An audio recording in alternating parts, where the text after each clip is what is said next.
Namaskar. Welcome to the online learning platform of Shri AKDMC Mahila College, Jamnagar. Myself, Dhruvika Kanabar from Commerce Department. I'll be presenting my lecture on Business Organization and Management, B.O.M. આપણે આગલા લેક્ચરમાં સેવા ક્ષેત્રના ટોપિકની શરૂઆત કરી હતી. એમાં સેવા ક્ષેત્રનો અર્થ, એની સમજૂતી, એની વ્યાખ્યા, મીનિંગ એન્ડ ડેફિનેશન, ત્યારબાદ સેવા ક્ષેત્રના અલગ અલગ રીતે પ્રકારો કઈ રીતે પાડવામાં આવે છે અને શા માટે એ 3 પ્રકારની આપણે ચર્ચા કરી. ત્યારબાદ આપણે સેવાના અમુક એક્ઝામ્પલ્સના વિઝ્યુઅલ્સ જોયા અને આપણે એ પ્રકારો જે છે એમાંથી કયા કયા પ્રકારમાં કયા કયા સેવાના એક્ઝામ્પલ આવે છે એ પણ મેં ચર્ચા કરી હતી. આપણે અત્યારે નેક્સ્ટ હવે સેવાની લાક્ષણિકતાઓ, કેરેક્ટરિસ્ટિક્સ ઓફ સર્વિસીસની ચર્ચા કરવાની છે. મેં તમને આગલા લેક્ચરમાં કીધેલું હતું કે ઉત્પાદન ક્ષેત્ર આપણે પોઈન્ટ પૂરો કર્યો અને હવે સેવા ક્ષેત્રની શરૂઆત આપણે કરવાની છે. તો ઉત્પાદનને સેવા એકબીજાથી અલગ કઈ રીતે છે એ તમને આગળ સમજાશે, એ મેં તમને કીધું હતું. તો તમે આ કેરેક્ટરિસ્ટિક્સ જ્યારે હું તમને સમજાવીશ એ તમને સમજાઈ જશે. ત્યારબાદ તમે ઉત્પાદન અને જે સેવા છે એ બંને એકબીજાથી કઈ રીતે ડિફરન્ટ છે એ વસ્તુ તમને ક્લિયર થઈ જશે અને એ બંનેનો સ્વતંત્ર રીતે અર્થ જે છે એ પણ તમને સમજાઈ જશે. આપણે ફર્સ્ટ કેરેક્ટરિસ્ટિકથી શરૂઆત કરીએ. ફર્સ્ટ ઇઝ ઇન્ટેન્જિબિલિટી, અમૂર્ત સ્વરૂપ. ઇન્ટેન્જિબિલિટી એટલે which cannot be touched or which cannot be seen, જેને જોઈ કે સ્પર્શી ન શકાય એને કહેવાય ઇન્ટેન્જિબલ્સ. ઇન્ટેન્જિબલ્સ અસેટ્સ આવે ને અકાઉન્ટમાં. તો intangibility means things or whatever which cannot be touched or seen. અમૂર્ત સ્વરૂપ છે. અમૂર્ત સ્વરૂપ એટલે એ સ્વરૂપ જે છે એ આપણને દેખાતું નથી કે આપણે એ સ્વરૂપને સ્પર્શી નથી શકતા. ભૌતિક પેદાશો હોય, પ્રોડક્ટ્સ, મટીરિયલ પ્રોડક્ટ્સ જેનું ઉત્પાદન કરવામાં આવે તો એ પ્રોડક્ટને તમે સ્પર્શી શકો, એને તમે જોઈ શકો. પણ એ ભૌતિક પેદાશોની જેમ જે સેવાઓ છે જે અભૌતિક છે એ સેવાઓનો રૂપ, રંગ, આકાર, કદ આ કંઈ હોતું નથી. એટલે એને તમે સ્પર્શી કે જોઈ નથી શકતા. મેં તમને વાત કરી હતી કે આપણે કોઈ વસ્તુઓની શોપિંગ કરીએ તો આપણે શોપિંગ બેગ્સ આપણા હાથમાં હોય અને આપણે કહી શકીએ કે મેં આ વસ્તુ લીધી, બતાવી શકીએ, લોકો જોઈ શકે, આપણે એને ટચ કરી શકીએ. પણ તમે મૂવી જોઈને થિયેટરમાંથી નીકળો કે ભણીને તમે કોલેજમાંથી નીકળો તો તમારી પાસે કંઈ એવું ન હોય કે જે તમે બતાવી શકો કે આ મેં લીધું, મારી ફીસ કે મારી ટિકિટના જે કોઈ મેં પેમેન્ટ કર્યું એમાંથી મેં આ લીધું એવું તમે બતાવી ન શકો. કારણ કે સેવાને રૂપ, રંગ, આકાર, કદ નથી એટલે તમે બતાવી ન શકો. હા, છતાં પણ આપણે એના પૈસા ચૂકવીએ છીએ, એના પાછળ સમય, શક્તિ, નાણાં બધું જ ખર્ચીએ છીએ એ મેળવવા માટે, અભૌતિક સેવા મેળવવા માટે કે જે દેખાતી નથી, જે બતાવી નથી શકાતી, જેને અડી નથી શકાતી. શા માટે? કારણ કે તમે કોલેજમાંથી ભણીને નીકળો, તમારી પાસે બતાવવા માટે કંઈ ન હોય, પણ એક વ્યક્તિ તરીકે, એક નાગરિક તરીકે જે તમારું ડેવલપમેન્ટ થાય, તમારા વિચારો જે છે એનું ડેવલપમેન્ટ થાય, તમને જે જ્ઞાન મળે એનો ઉપયોગ કરીને તમે એક તમારા જે ભવિષ્યમાં તમારું જીવન છે એને વધારે ઉજ્જવળ બનાવી શકો છો. અને એ જ કારણથી આપણે એ સેવા મેળવીએ છીએ કે જે દેખાતી નથી કે બતાવી નથી શકાતી, છતાં પણ આપણે એમાં સમય, શક્તિ, નાણાં ખર્ચીએ છીએ.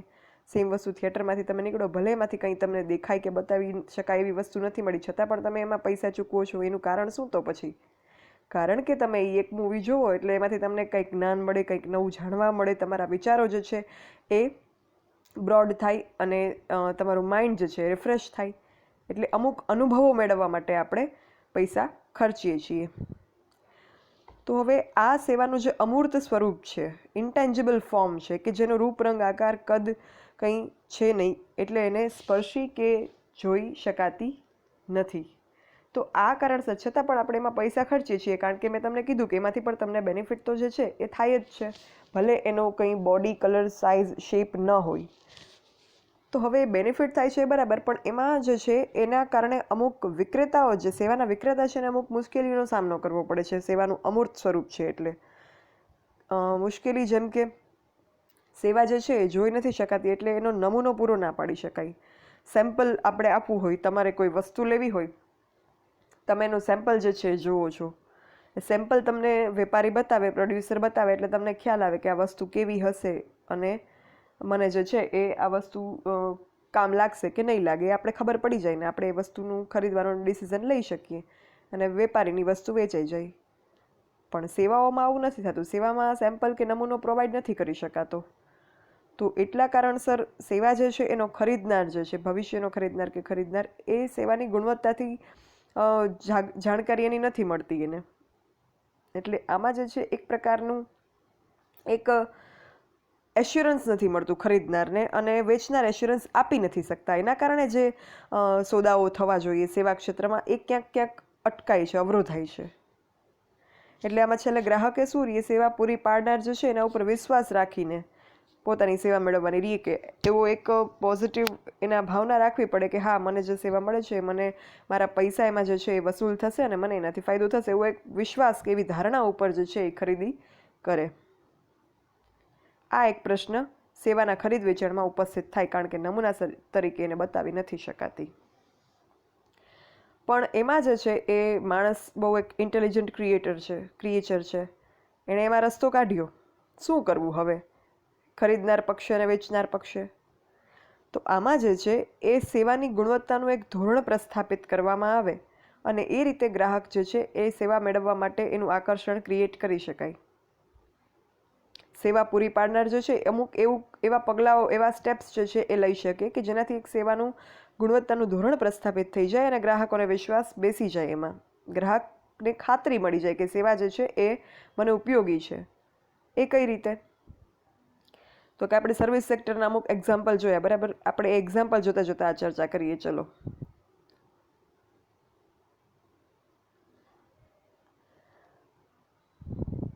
સપોઝ આ એક્ઝામ્પલ છે શિક્ષણ ક્ષેત્રનું,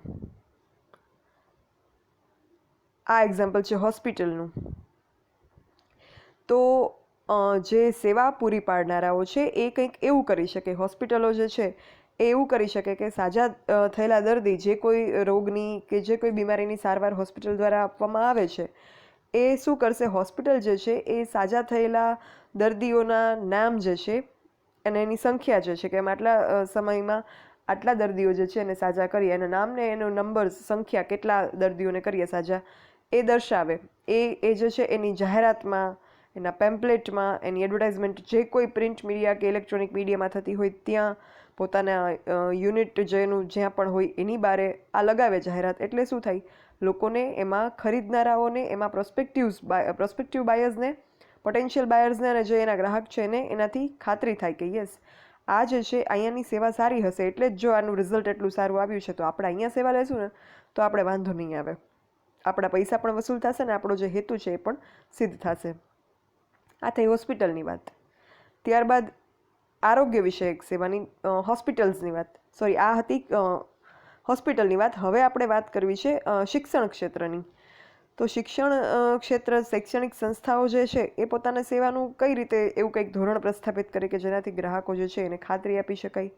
નમૂનો તો અહીંયા પૂરો પાડી નથી શકાતો, હમણાં વાત કરીએ એમ.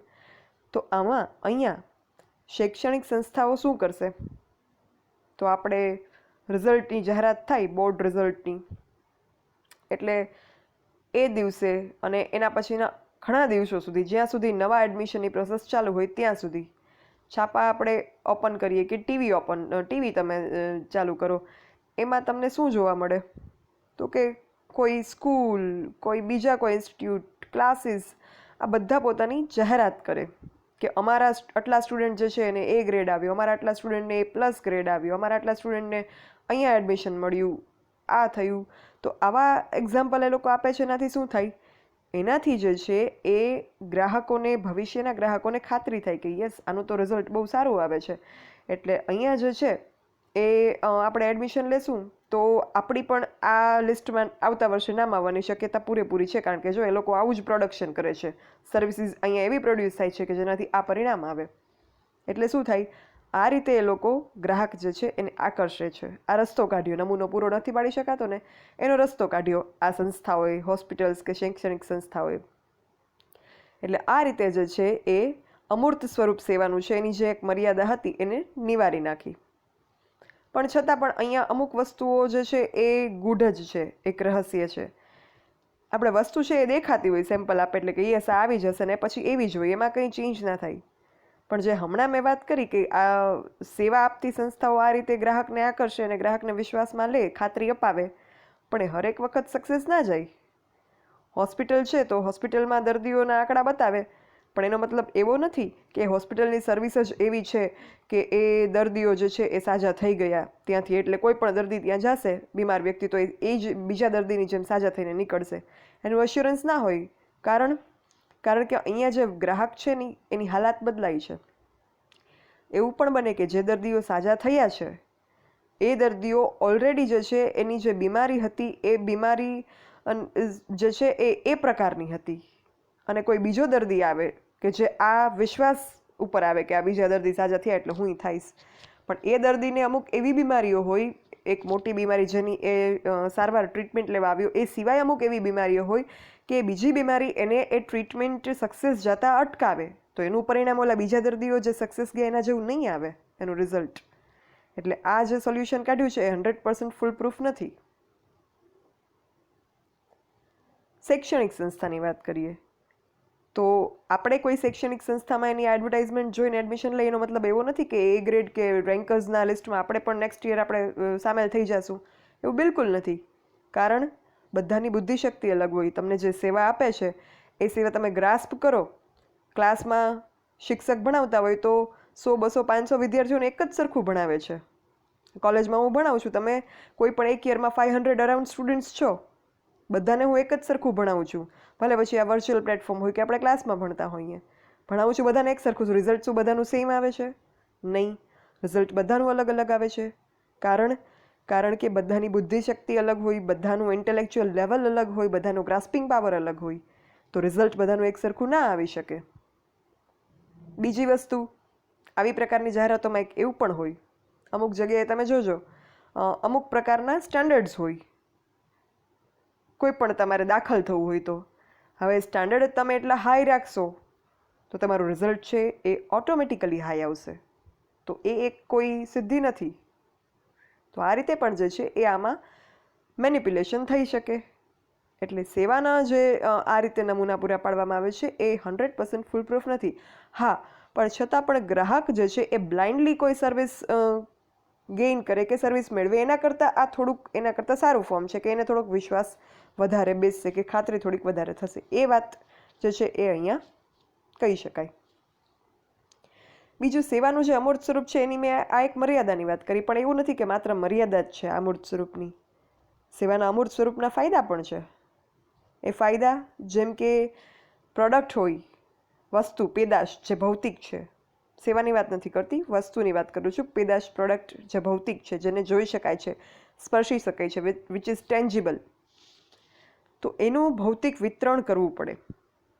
એટલે જ્યાં પણ પ્રોડક્શન થતું હોય, મેન્યુફેક્ચરિંગ થતું હોય, મેન્યુફેક્ચરિંગ યુનિટ હોય, ત્યાંથી એને બીજી જગ્યાએ પહોંચાડવું પડે, ગ્રાહકો સુધી પહોંચાડવું પડે. તમે જોજો, તમે સામાન્ય જિંદગીમાં તમારા એક દિવસની અંદર જેટલી પણ પ્રોડક્ટનો ઉપયોગ કરો છો એ બધી પ્રોડક્ટ, તમે એક વસ્તુ એક ટ્રાય કરજો કે એક દિવસ એ જેટલી product from morning to night તમે જેટલી પ્રોડક્ટ ઉપયોગ કરો એના મેન્યુફેક્ચરિંગનું ડિટેલ્સ તમે વાંચજો પ્રોડક્ટ ઉપર. અત્યાર સુધી આપણે આવું બધું કદાચ તમે કરતા નહીં હોય, પણ હવે આપણે આ વસ્તુ શીખવાની છે. આમાંથી માત્ર આપણે થિયોરિટિકલ નોલેજ નથી લેવાનું આ વિષયનું, એ ક્યાંય કામ આવે કે ના આવે એક થોડોક પ્રશ્ન છે, પણ જેમાંથી પ્રેક્ટિકલ આપણને જાણવા મળે છે, આપણી જિંદગીમાં જે આપણે ઉપયોગમાં લઈ શકીએ એ શીખવાનું છે. તો તમે એનો મેન્યુફેક્ચરિંગ ડિટેલ્સ તમે વાંચશો ને, તમને જાણવા મળશે કે એ પ્રોડક્ટ, આપણે અહીંયા રહીએ છીએ જામનગરમાં, એ પ્રોડક્ટ ક્યાંથી ને ક્યાંથી અલગ અલગ પ્રોડક્ટ્સ જે છે મેન્યુફેક્ચર થઈને આવે છે. અમુક પ્રોડક્ટ ફોરેન કન્ટ્રીઝમાંથી પણ આવતી હોય મેન્યુફેક્ચર થઈને. તમે જોજો, અમુકમાં મેન્યુફેક્ચર્ડ ઇન ઇન્ડિયા એમ લખેલું આવે, મેન્યુફેક્ચર્ડ ઇન ઇન્ડિયા, અને પછી એમાં એડ્રેસ લખેલું હોય કે ભાઈ ઉત્તરાખંડ છે કે દિલ્હી છે કે મહારાષ્ટ્ર છે કે ગુજરાત પણ હોઈ શકે. પણ અમુક પ્રોડક્ટ છે ને એમાં લખેલું હોય કે મેન્યુફેક્ચર્ડ ઇન કોઈ ફોરેન કન્ટ્રીનું નામ હોય અને માર્કેટેડ ઇન ઇન્ડિયા હોય, બહારથી મેન્યુફેક્ચરિંગ થઈ અને અહીંયા આવેલી હોય. તો આવું પણ બની શકે. તો એનો મતલબ શું કે જે પ્રોડક્ટ છે કે જે ટેન્જિબલ છે પેદાશ, એના ભૌતિક વિતરણની વ્યવસ્થા કરવી પડે છે.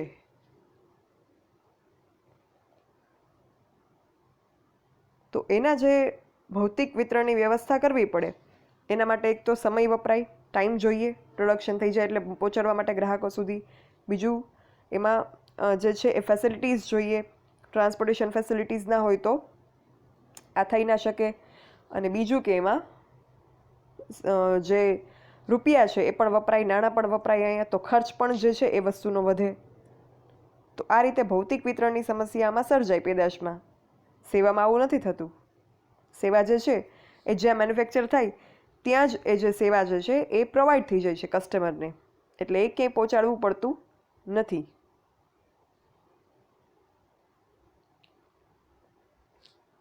પછી સંગ્રહની એક સમસ્યા. ભૌતિક પેદાશો હોય તો એ જ્યાં સુધી વેચાય નહીં, આપણે ખબર ન હોય, જ્યારે મેન્યુફેક્ચર કરે પ્રોડક્ટ ત્યારે એને ખ્યાલ ના હોય કે કેટલી વસ્તુ ક્યારે વેચાશે. એને તો એડવાન્સમાં મેન્યુફેક્ચરિંગ કરવાનું રહે. તો એ સંગ્રહ જે કરેલો વસ્તુ જે છે બનેલી છે એ વેચાય નહીં ત્યાં સુધીનો સંગ્રહ કરવો પડે, એને સ્ટોર કરવી પડે. અને આપણે જ્યારે ઉત્પાદનનું ટોપિક ડિસ્કસ કર્યું ત્યારે તમે જોયું હતું કે એમાં સંગ્રહ જે થાય એના માટે અલગ અલગ ફેસિલિટી જોઈએ. કોઈ વસ્તુને કૂલ એન્ડ ડ્રાય પ્લેસ પર રાખવી પડે, કોઈ વસ્તુને અલગ અલગ રીતે જે છે એ પેકિંગ કરીને એનું રાખવું પડે કે જેનાથી એ બગડી ન જાય, બિકોઝ ગુડ્સ જે છે પેરિશેબલ હોય, નાશવંત હોય.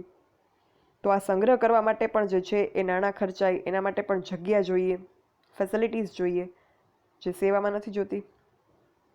અને સંગ્રહ જો ન કરી શકાય એમ હોય, એ ખર્ચ કે એના માટેની સગવડો ન હોય ઉત્પાદકો પાસે, તો શું થાય?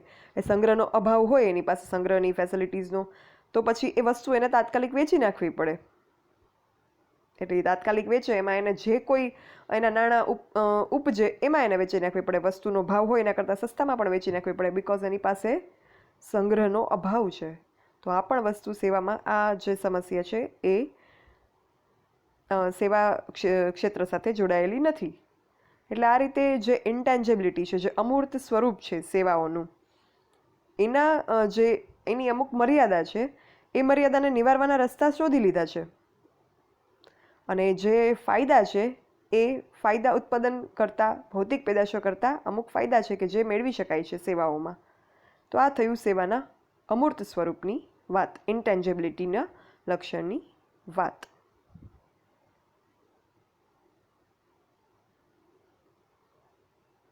બાકીનું આપણે નેક્સ્ટ લેક્ચરમાં ડિસ્કસ કરીશું. Thank you. જો કોઈને કંઈ પણ ક્વેશ્ચન હોય, કંઈ ન સમજાતું હોય, ફર્સ્ટ યરના સ્ટુડન્ટ્સ Sem-1, તો તમે મને આ મેલ આઈડી મારું છે એના પર મેલ કરી શકો છો, dbk.dhruvika@gmail.com. Thank you.